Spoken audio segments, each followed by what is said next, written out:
Jesús es la vid verdadera. Así lo dijo él mismo: yo soy la vid verdadera. El que permanece en mí, este lleva mucho fruto, porque separados de mí nada podéis hacer. Hay una comparación preciosa en la Biblia donde Jesús es la vid, nosotros somos como las ramitas de la vid verdadera, hemos sido injertados.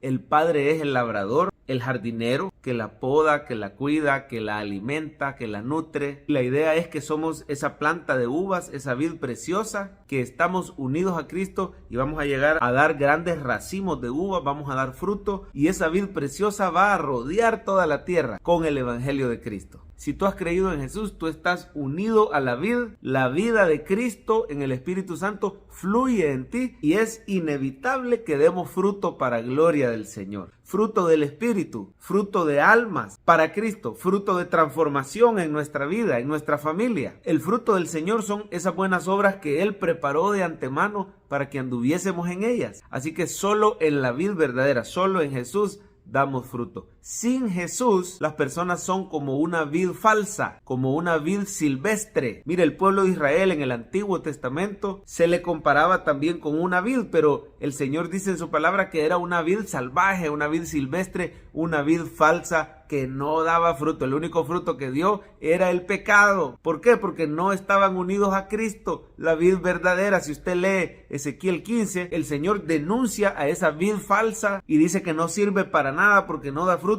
Para lo único que sirve es para combustible, para ser quemada al fuego. Mire, lea conmigo Ezequiel 15 del 3 en adelante. Dice: tomarán de ella madera para hacer alguna obra, tomarán de ella una estaca para colgar alguna cosa. He aquí expuesta en el fuego para ser consumida. Sus dos extremos consumió el fuego y la parte de en medio se quemó. ¿Servirá para obra alguna? El Señor está anunciando que va a ser quemada, así como es quemada una vid que no sirve. Así Jerusalén iba a pasar ese juicio terrible porque prevaricaron, dice el Señor. Y luego ya en el capítulo 16 da más detalles. ¿Cuál fue el pecado que llevó a que el Señor desechara esa vid silvestre que no era la vid verdadera? Mire qué tremendo, hay que tener bien claro eso. El verdadero pueblo de Dios es la vid verdadera que es en Cristo Jesús. El verdadero pueblo no es una etnia ni es una raza. En el nuevo pacto esto quedó clarísimo, ¿verdad? No es por ser judío exteriormente, sino el que es judío en lo interior, dice el Señor. ¿Qué quiere decir? Que el verdadero descendiente de Abraham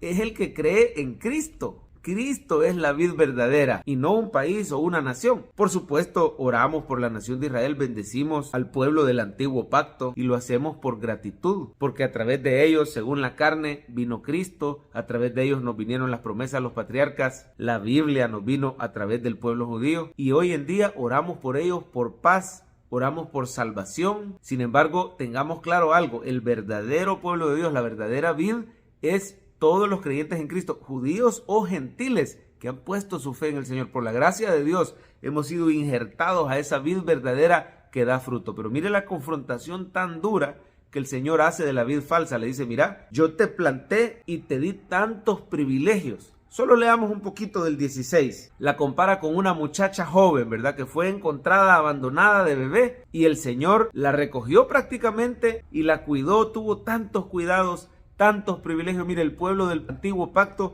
tuvo tantos privilegios de parte de Dios y aún así se fue a fornicar como una prostituta, dice el capítulo 16, con dioses falsos. Lea un poquito el 16:9, por ejemplo.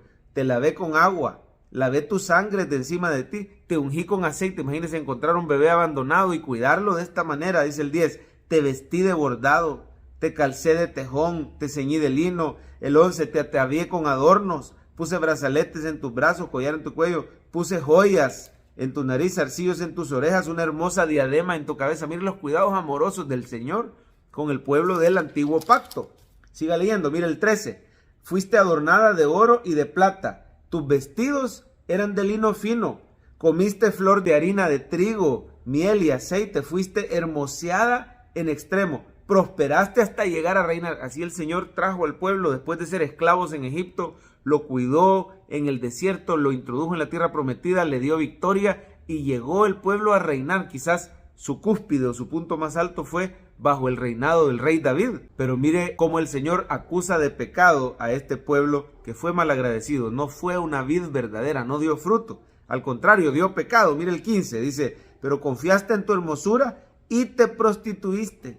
A causa de tu renombre, derramaste tus fornicaciones a cuantos pasaron. Suya eras. En vez de ser fieles al Señor, comenzaron a prostituirse en pos de dioses falsos. Dice el 16, si tomaste tus vestidos, te hiciste diversos lugares altos, fornicaste sobre ellos, cosa semejante nunca había sucedido, ni sucederá jamás. Mire qué terrible, comenzaron a sacrificar a sus hijos a estos ídolos, a estos dioses falsos. Dice el 20, Ezequiel 16:20, dice, además de esto tomaste tus hijos y tus hijas, que había dado a luz para mí, y los sacrificaste a ella, para que fuesen consumidos. ¿Eran poca cosa tus fornicaciones, para que degollases también a mis hijos, y los ofrecieras a aquellas imágenes como ofrenda que el fuego consumía? Una cosa terrible, abominación la que el supuesto pueblo de Dios estaba haciendo al idolatrar en estos lugares altos toda clase de deidades falsas, hasta sacrificando a sus hijitos. Entonces la ira del Señor se había encendido y por eso iba a destruir esa vid falsa. Mira, hay palabras bien duras que el Señor le da, ¿verdad? La trata de ramera, de una mujer ramera. Dice, mira el 33, el 16:33, dice, a todas las rameras les dan dones, mas tú diste dones a tus enamorados y les diste presentes para que de todas partes se llegasen a ti en tus fornicaciones. O sea, está confrontando duramente la infidelidad del pueblo de Israel. Y si usted sigue leyendo el capítulo 16, que es bastante largo y es duro de leer, el Señor le llega a decir que Judá se portó incluso peor que Samaria, era el reino del norte, que era un reino idólatra, un reino que se había apartado, y que fue peor Judá. Fueron peor, por eso Jerusalén iba a ser destruida. Llega a decirles que fueron peor que Sodoma. Imagínense Sodoma, la que fue consumida por fuego. Pero dice, tú, Judá, Jerusalén, fuiste peor, la superaste en maldad. Lo cierto, hermanos, es que si estamos separados de Cristo, somos parte de la vid silvestre, la vid de este mundo caído, esta humanidad caída, y el único fruto que podemos dar es pecado. Y lo único que podemos esperar de parte de Dios es ese fuego, es esa ira, ese juicio y esa condenación. Pero gracias a Jesús, diga conmigo, gracias a Jesús, la vid verdadera, que usted y yo hemos sido injertados a esa verdadera vid. Ya no nos domina más el pecado. Ahora producimos fruto apacible de justicia. Ahora el Espíritu Santo fluye a través de nosotros. Estamos unidos de manera inseparable a Cristo. ¿A dónde se ve Cristo en estos capítulos 15 y 16? Bueno, Jesús es la vid verdadera. Solo termino con una promesa que se ve al final del capítulo 16. Vaya al 16:60. Mire cómo el Señor promete tener misericordia. Dice, antes yo tendré memoria de mi pacto que concerté contigo en los días de tu juventud y estableceré contigo un pacto sempiterno. Y te acordarás de tus caminos y te avergonzarás cuando recibas a tus hermanas las mayores que tú y las menores que tú, las cuales yo te daré por hijas, mas no por tu pacto, sino por mi pacto que yo confirmaré contigo, y sabrás que yo soy Jehová. Iba a haber un pacto donde el Señor prometía restaurar a Judá, a Jerusalén, y prometía que se iban a avergonzar de sus pecados. Iba a haber un verdadero arrepentimiento en su corazón, y el Señor los iba a restaurar. Esa promesa está vigente y se cumple en Cristo Jesús. Mire, el pueblo que en ese momento fue incrédulo, hay una promesa que van a mirar al que traspasaron y que se van a convertir. Sigamos orando por el pueblo judío, sigamos orando por el pueblo de Israel, oremos por la conversión de todas las personas. En Cristo son benditas todas las familias de la tierra. Démosle gracias al Señor por los grandes privilegios que nos ha dado como iglesia de Cristo de ser parte de su vid verdadera. No nos jactemos, es por pura gracia, es por pura misericordia.